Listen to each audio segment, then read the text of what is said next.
is Tala Hussain. I'm currently the VP of Technical Sales at Orum. Orum is a live conversation platform, and we really first started the platform by focusing on the most manual and tedious effort of making calls, where reps would spend hours a day making calls to only get a handful of conversations.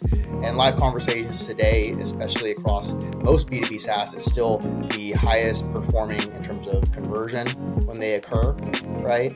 As well as the most valuable, because you're actually having a live human connection.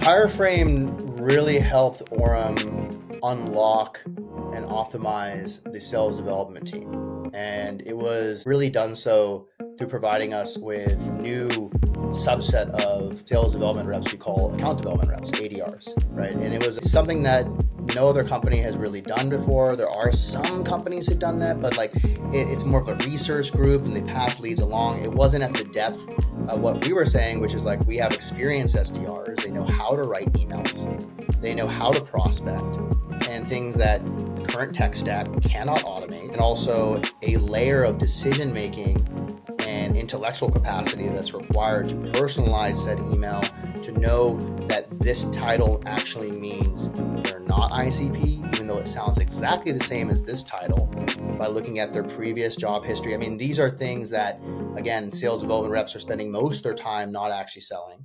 And so we said, hey, how can we outsource this? But if we're going to outsource it, we need someone who's also intelligent. It can't just be someone off the street. It has to be someone who, likely has had a college degree, but also it has to be cost effective.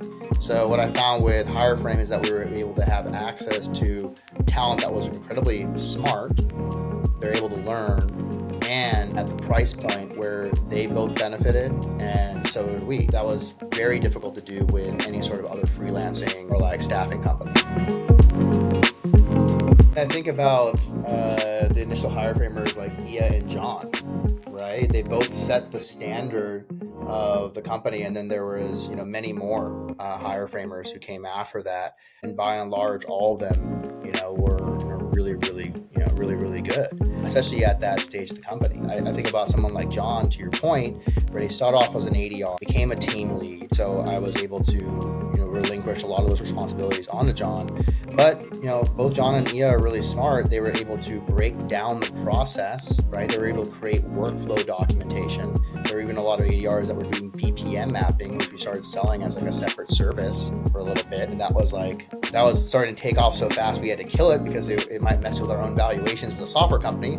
So I don't know what that tells you about the success of working with the company, but we almost created an entirely new product line and a professional service offering. And so not only were they able to grow, but they were able to bring their intelligence with them, right? And it wasn't, even though the ADR program is a lot of manual effort and work that they're essentially doing, because they are smart and we love smart people, we're going to allow them to improve the process, allow them to give the feedback. So a lot of the operational way that we operated, the way that we improved the product, the way they improved the process when it came to our outbound motion and overall pipeline generation was driven by and largely by John and Ia's feedback in the early days.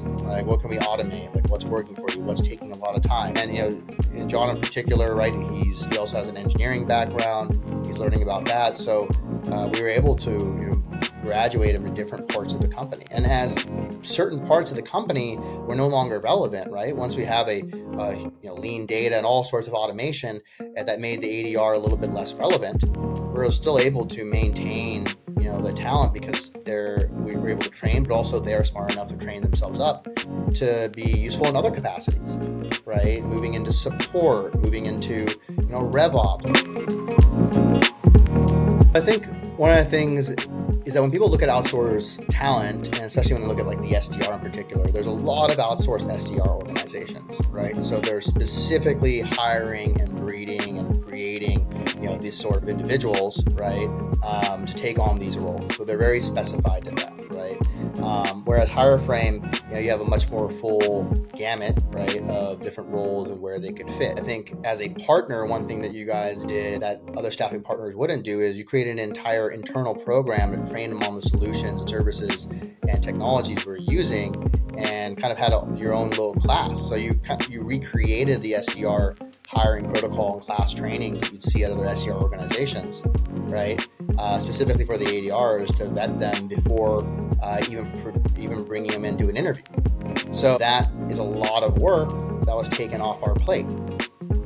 And so, I think that's something that you normally don't see. And the only way to see that would be to go to the specific staffing companies that focus 100% on that. But then at the same time, you are going to be paying a much higher price, right? And they might not adapt with you. So I think as a partner, you guys adapted to the needs that we needed. And the talent still remained really high, and you de-leverage the risk on our end. The de-risking is probably one of the most important pieces for us at the early stages, because we don't have a lot of resources and time to waste, and even a single bad hire can set you back. From my perspective as a partner, and to be able to be as malleable as you guys were and grow with us was really impressive. We have a lot of confidence, right, that the people that are coming in, that there can be a long-term place for them, but also that they're going to be able to do the job first and foremost, and that we're not rolling the dice. Which, if anyone's ever used outsourced staffing before, if it's your first time or you haven't done it in a while, right? Like, there's no way you haven't had negative experiences in the past. There's no way. I mean, you'd have to be the luckiest person in the world to make 5 hires and one of them doesn't work out. Versus, we have a damn near perfect spot record with Hireframe.